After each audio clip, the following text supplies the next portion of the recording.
Hey y'all, welcome back. I just got back from a successful hunt with Daddy-O and had something come in for the Pioneer. These old tars are wore out. It's on there. So I'm gonna be trying something different.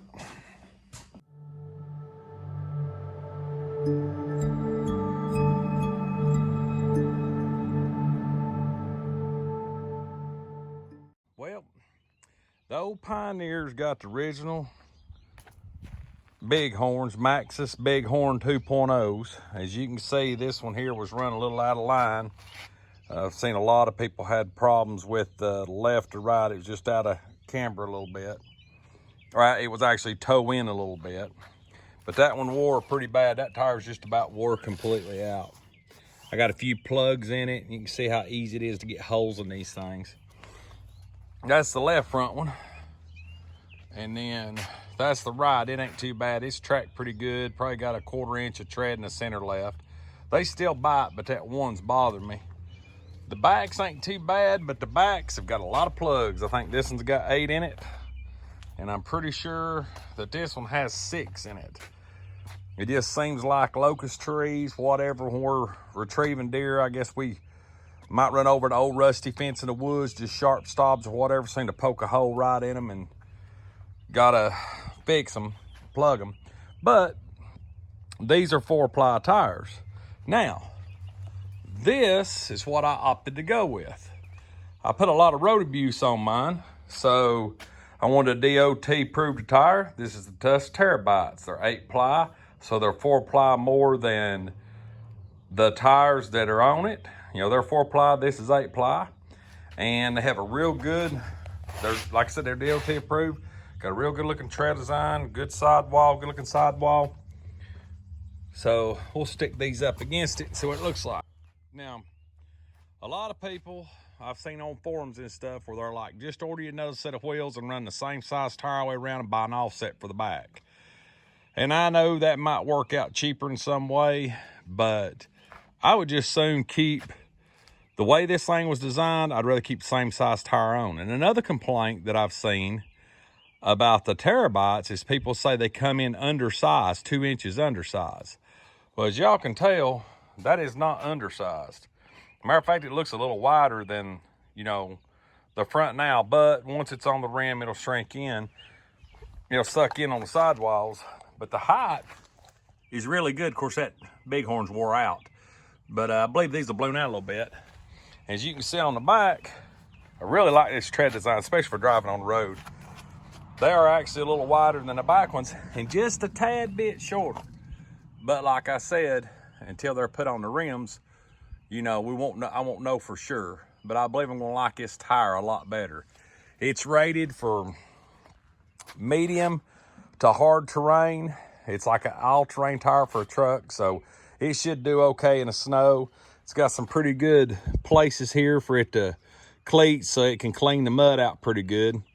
But we're gonna get this thing took apart, drop the rims and tires off, and hopefully next time you see it, it'll have these terrabites all around. We'll see what they look like. Well, got the Pioneer back today, and man, what a difference.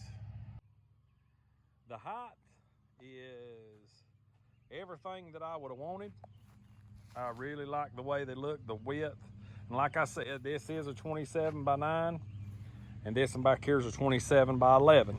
The back looks good. The back don't look as wide as the bighorns. I think the bighorns might have looked a little bit wider, but I just took it down the road, and you talk about quiet. It's a whole lot quieter, rides smoother, steers better. You know, for road abuse, these tires here should last twice as long, especially with that being a 4-ply. These bighorns are a 4-ply, and these are 8-ply, which they do offer this as a 10-ply too. It's a little bit more, probably another $100 after you add all 4 of them. But definitely a big improvement. I'll put the pictures right here of the before and after of the front and the back, so you can really see what it looks like. But I mean, that to me, that looks good. I haven't got to try it out in the mud yet. Just got it halfway cleaned up today. It's the first time it's been that clean in a while. But I'm definitely pleased. I'll do a review in 1 year. We'll see what it looks like, what they look like, how they wire. Well, folks, there you have it. I chose the terrabites because of what I do.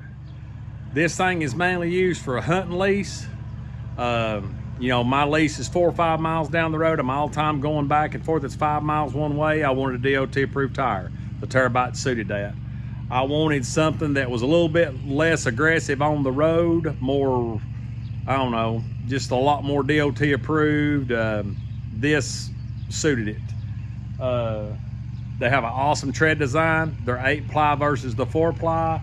Now, if I do a little recreational and hunting with mine. Now, if I was mudding or something, I probably wouldn't have went with this tire because it's a light mud, medium to hard design tire. And which you should be finding leaves, any kind of dust, trails, hill climbing, rocks, all that stuff. It's great on. It's just soupy mud, and this thing don't get soupy mud much unless I'm going through. It's been raining a lot and I'm going to retrieve a deer or get to the spot I want to get to. But these tires to me are awesome at this point. The road noise is cut in half. The steering is a whole lot better. I really, really like them. And I'm not sponsored in any way, but I've got to give a shout out to Rocky Mountain ATV and motorcycle.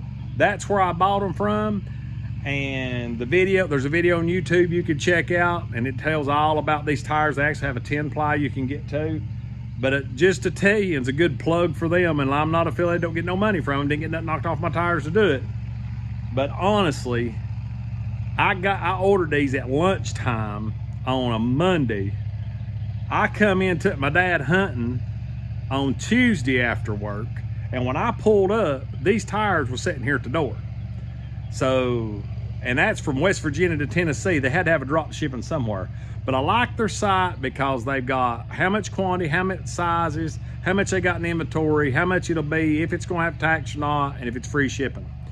So you might want to go on there and check out Rocky Mountain ATV and motorcycle.